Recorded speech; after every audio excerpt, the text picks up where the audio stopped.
What fan theory do you 100% accept as true? Not sure if this counts, but Donkey from Shrek being one of the kids from Pinocchio who turned into a donkey is pretty mind-blowing. The reason each It's Always Sunny in Philadelphia episode starts with a date and time is because they're all testifying against each other in court. Miguel and Tulio may not be gods, but the armadillo that follows them around absolutely is. It's just helping them out because they saved it from being eaten. The Empire Strikes Back. Admiral Ozzel is a rebel spy. Everything Ozzel does in his brief bits of screen time is to the detriment of the Empire. When the probe droid finds the rebel shield generator, Ozzel tries to dismiss it as smugglers before Pete speaks out of turn and gets Vader involved. Later, Ozzel orders the fleet out of hyperspace too quickly, giving the rebels plenty of time to activate the aforementioned shield generator that Ozzel knew about. Clumsy as he is stupid. Or rebel sympathizer who gave his life to give the Alliance as much time to evacuate their base as possible? I side on the latter. Kevin Malone, if not actually a genius, is certainly much smarter than he lets on. Clearly he's lazy, and gluttonous, and blah blah blah. But after the merger with Stamford, and it's revealed that Martin had served time, Kevin realizes that he needs to give plausible deniability to any sort of financial maleficence that the accountants have been doing, and Flanderizes himself in front of the camera. Occasionally he slips up and reveals himself to be something a math genius, and has to backtrack, and play it off as some kind of food-based idiot savant. It's how he was able to afford ownership of the bar at the end of the series. I'm sure he made a bit just cashing in all those free drinks, but actually enough to buy a bar? I don't believe it. That Loki was controlled by the Tesseract more than he let on. His eyes glowed multiple times and he shed a tear when Thor tried to talk sense into him. In Disney's Ratatouille, the old lady in the beginning of the movie living in the house next to the river is the food critic, Anton Ego's mother. In the flashback scene where he eats the ratatouille you can see similarities of the house from the beginning. Her face and I think the bridge. The Jetsons and the Flintstones are living at the same time in a dystopian future where the haves live above the clouds and the have-nots are stuck on a wasted earth. The signs include that Flintstones celebrate things like Christmas and other holidays, which doesn't make sense, and the Great Gazoo alien appears in both series. The town from Footloose is the same town from Tremors. The ban on dancing wasn't a puritanical attempt to control the youth. The town elders were aware of the graboid threat, and banned dancing out of the fear that it would cause rhythmic vibrations waking up the creatures sleeping below the town. Kevin Bacon's character in Footloose stayed in the town, growing up to be his character in Tremors, at which point he has to try and contain the danger he inadvertently released. Beavis and Butthead have fetal alcohol syndrome. Red Alert 1's Allied victory results in the Red Alert 2/3 universe. Red Alert 1's Soviet victory leads to the Tiberium universe, debunked by the writers themselves IIRC, but that's how it'll always be for me. James Bond's primary purpose is to be a distraction to keep attention off the spies who actually spy. Villains and other spies know him. He rarely takes an alias. He makes his presence known early on and keeps messing up operations for the villains. But other spies have already infiltrated their ranks and work while Bond does as much visible damage as possible to keep the others safe. The real world in the Matrix movies is just another layer of the Matrix, designed specifically to appeal to people unwilling to conform to the normal matrix. Humans in this outer matrix have confirmation of their belief that something was wrong, and get to indulge in the fantasy of being a heroic freedom fighter against the faceless evil machines, thus choosing to accept this false reality. The anomaly of the one is that he's capable of rejecting both realities, which is the reason why he had powers in the real world. The monsters in Courage the Cowardly Dog are regular people but seem monstrous from Courage's perspective, since he's cowardly. Also, they live in the middle of nowhere because his owners never take him out, so that's how he views the world. Event Horizon is a prequel to the Warhammer 40k universe. That the book Rory writes in the Gilmore Girls revival is the original show, that explains why the characters are so different from the show versus revival miniseries. She's looking back at the past with rose-colored glasses. Pokédex entries are written by young trainers. When a professor sends a bunch of 10-year-olds out into the world to document Pokémon, of course the research can't be expected to be professional in the least. This is how we end up with the creepy legends of ghost Pokémon that might have been passed around as playground rumors, or impossible facts like Macargo being hotter than the actual sun. There's no reason why out of all the Pokémon professors, one of them couldn't have revised their dex information and correct the tidbit about Pidgeot breaking the speed of light or Gardevoir creating black holes or Blazikens jumping over 30-story buildings. It's likely they leave the kids to their own devices without bothering to fact-check, and kids, being kids, are going to exaggerate. I have one of my own. Buffy's mother Joyce's brain aneurysm occurred indirectly because of Dawn, not through magic or anything directly supernatural. But she was Dawn's mother and therefore she would have the most artificially created memories. Conception, pregnancy, life, thoughts, fears, etc. This caused so much real physical change to her brain overnight, that it created real medical problems and killed her. This is never hinted at all in the show. Robb Stark died twice. First in his own body, and second in Grey Winds. He had a chance to see Arya moments before his death. King of the Hill. Dale knew about Nancy and John Redcorn, but feigned ignorance, both to keep his home life stable, and because he knew Joseph would be raised as his son rather than Redcorn's. I 100% believe the two men accompanying the woman in the original Blair Witch Project planned and successfully executed a plan to murder her while they were deep in the woods. Too many factors point to good old-fashioned murder than a supernatural occurrence. Edit. I'm referring to the characters of the film, not the actors. Realized my language might be a bit ambiguous. Willy Wonka knew what he was doing. There was no seat for Augustus aboard that boat. He knew Augustus Gloop would fall in there. Greg Heffley is a sociopath. Mr. Bean is an alien. That would explain his weird behavior and why he falls out of the sky at the beginning of every episode. Sean Connery. John Patrick Mason.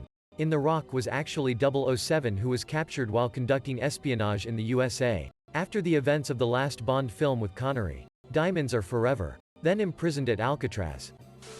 Dennis Reynolds is a serial killer. When the Red John suspect list came down to 7 names and Lorelei recited the names, only McAllister had a prefix, sheriff, and not any other name. This shows he had a narcissistic personality, which was a well-known trait of Red John. This is more of a personal fan theory than a common one. But the Titan in Titan A.E. was designed to be powered by consuming dredge like it does at the end of the movie. That's why they attacked Earth. Zion is a part of the Matrix. Peach is totally into being kidnapped. No one who isn't doesn't have that little security.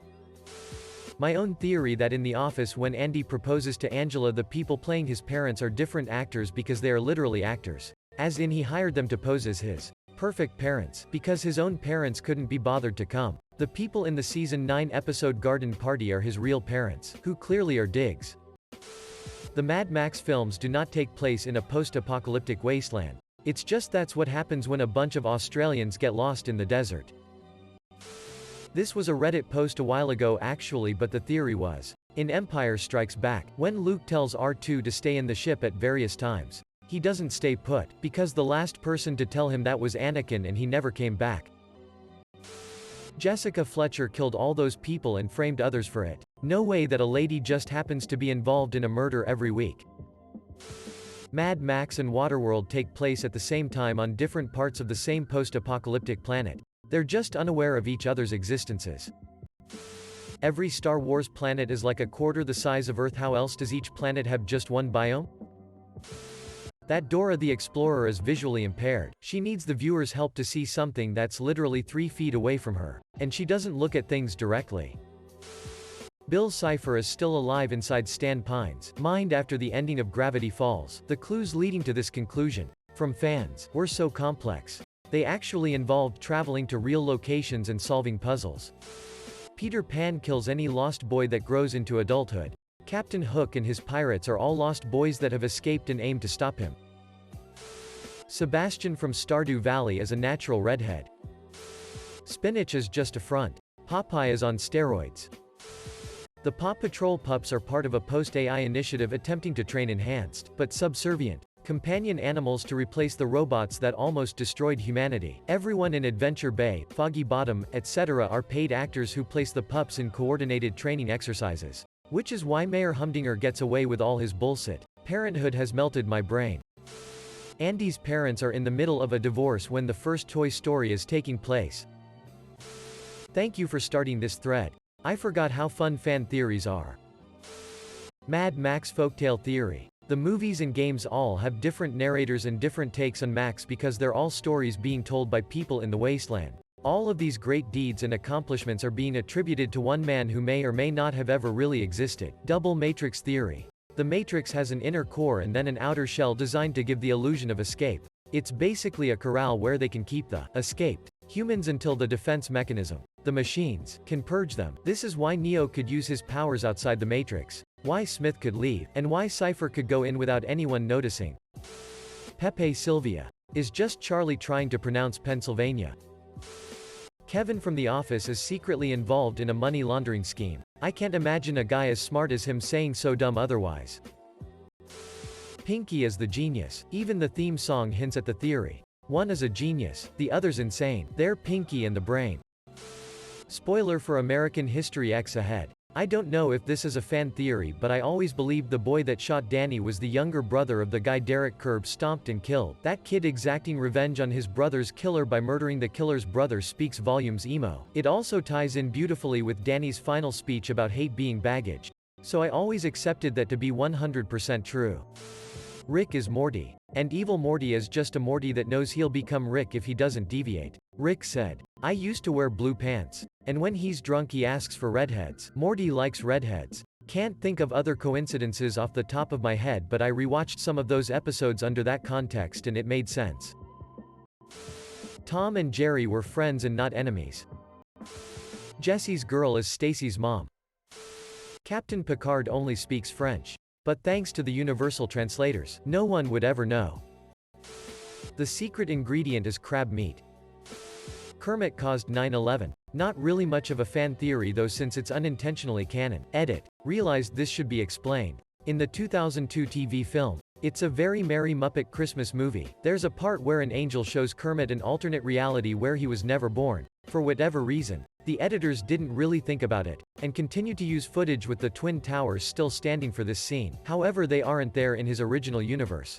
Therefore, something that Kermit did in his life did in fact cause 9/11 in Muppet lore. Padme died because Darth Sidious used her to save Anakin. This is my own personal one, but I have a lot of fun watching Keanu movies and imagining him as Ted traveling through the circuits of time to find Bill.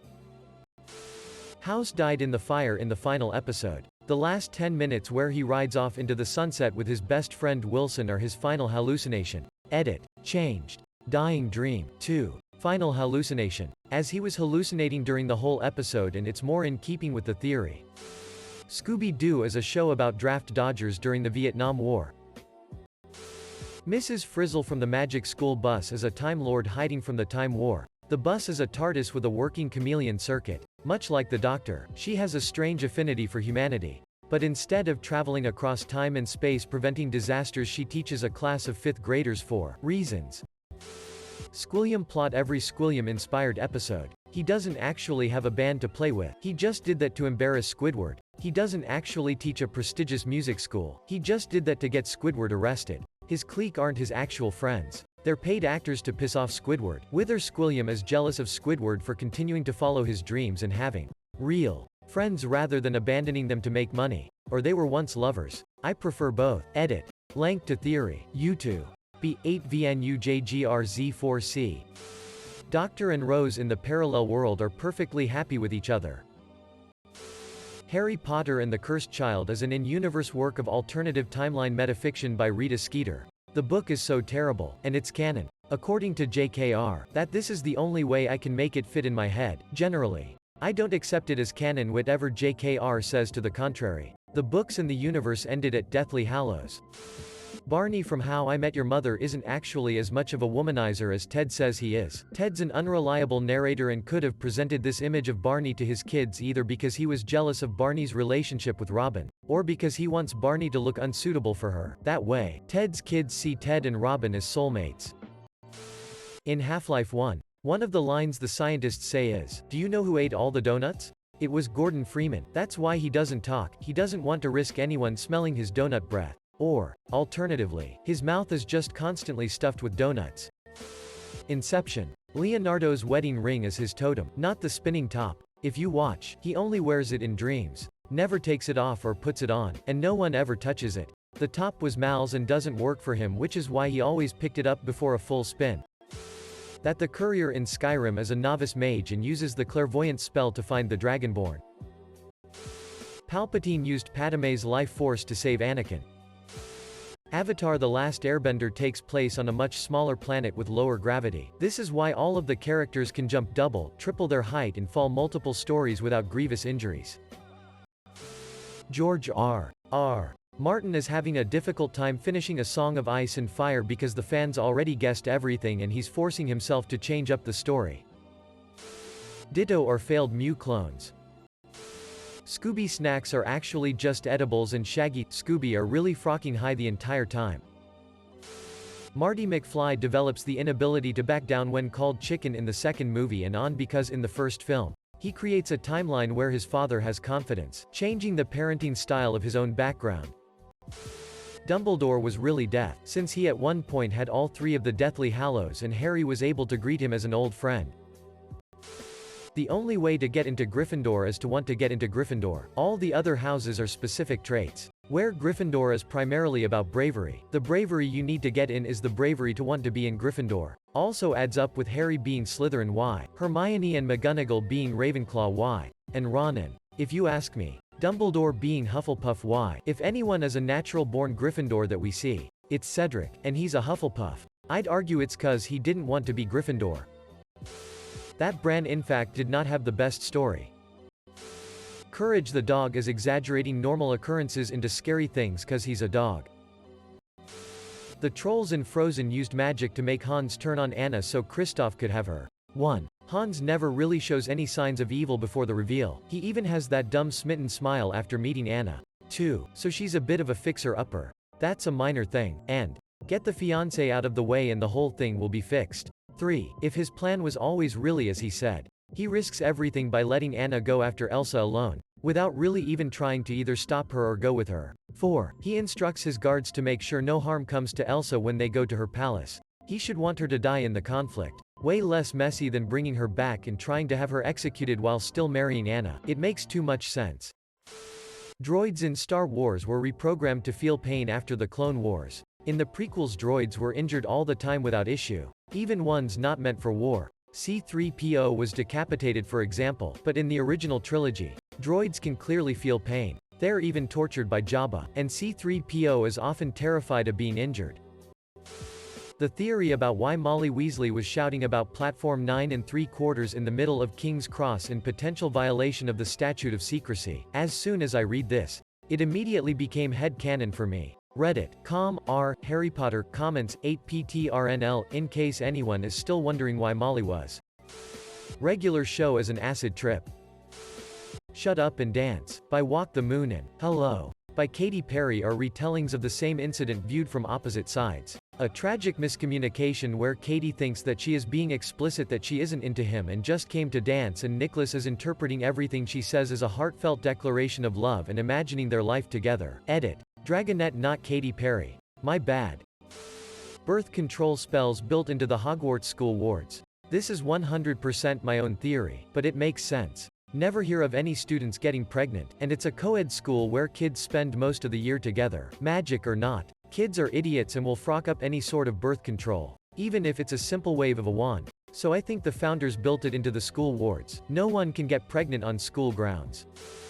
Emperor Palpatine, having gained the power to manipulate life from Darth Plagueis the Wise, uses Padmé's life energy to save Anakin at the end of Revenge of the Sith. Padmé doesn't die of a broken heart. The proof is when Anakin asks about Padmé, and Palpatine says that she's dead. How would he know that she died? Sure, you can say that with the Force he saw her die, I guess. Ty Lee is a non-bender descendant of air nomads. Caillou is a cancer patient. There's no other explanation for why his parents put up with the little Sid and his incredibly terrible behavior. At the end of the thing, McReady has gasoline in the whiskey bottle. He made all the bottles into Molotov cocktails. He knew he was going to die with the thing, or likely from it, so there was no reason for him to save an entire bottle of just whiskey on his person when that could have been another weapon. At the end, he offers the bottle to Childs, who drinks it as if nothing was wrong. The thing wouldn't know what whiskey tastes like, and reveals Childs as being replaced. McReady even gives a smirk after he drinks from the bottle. Midichlorians don't cause the Force to manifest, but are drawn to powerful Force users. Joker from The Dark Knight was former military, CIA, which explains his skills in weapons and interrogation, as well as that comment about the truck full of soldiers. Not sure if it qualifies. But Barney's How I Met Your Mother. Theory about the Karate Kid, and how Cobra Kai came to be. Owen Grady, Chris Pratt, in Jurassic World is the grown-up version of the fat kid in the opening scene of the original Jurassic Park that tells Drive. Grant that velociraptors aren't very scary. Moana dies in the thunderstorm. After that, she only meets gods and mystical creatures the rest of the movie. She still must complete her journey to return the heart of Te-Fiti. And when she does, Te-Fiti brings her back to life so she can go back to her tribe. The velociraptors in Jurassic Park were genetically modified to be larger so they would bring more visitors. Edit. Apparently they were genetically modified velociraptors that were Utahraptors but based off the Deinonychus. Thanks Reddit for telling me that I'm right and wrong and somehow incorrectly correct. Now can you stop killing my inbox? The cases in Sherlock are all fake. Orchestrated by his brother Mycroft, to keep him away from drugs. Bikini Bottom is a nuclear bomb testing site, which is why the fish have legs. Edit. Yes, it's Bikini Atoll. That the Blair Witch never existed, and that Heather was murdered by Josh and Mike. R2 was heavily force-sensitive. Pawnee is the bad place. E.T. is a Star Wars movie, and by extension Earth is now part of the Star Wars universe. E.T. is shown using force powers. And when he sees a kid in a Yoda mask, he cries, "Home, home." Plus, in Episode 1 of Star Wars, there are a bunch of E.T.s in the Senate chamber. In the lore, they're from a planet called Brodo Asogi. The show Johnny Bravo is being shown from Johnny's perspective. In reality he looks nothing like that, which would explain why he never gets any girls despite the fact that he's buff and good looking. I know his personality is completely self-absorbed, but for some reason I like this explanation better. The dinosaurs in Jurassic Park were all fakes, created entirely from modern animal DNA and based on what popular opinion in the 1990s thought dinosaurs looked like. Edited BC. I've realized I didn't make this very clear. The fan theory is that the dinosaurs have zero real dinosaur DNA, and are entirely made from a mishmash of modern animal DNA. Kevin from Home Alone grows up to be Jigsaw from Saw. Lol, so dumb, but amuses me. Scar is the one who ate Mufasa, not the hyenas. In the final two-parter of Capaldi's run on Doctor Who, Missy makes a joke that the Doctor's real name is Doctor Who. This isn't a joke and Missy is being truthful. The Doctor originally called himself Doctor Who but got embarrassed by it later in life, shortening it to The Doctor to sound better. This is why the actor playing the Doctor is usually credited as playing Doctor Who. John Wick is an alternate reality where Ted failed his history class and went to military school. In Seinfeld, Kramer is a coke dealer and user. Edit. Wow, this is one of my first comments. Thanks for all the replies.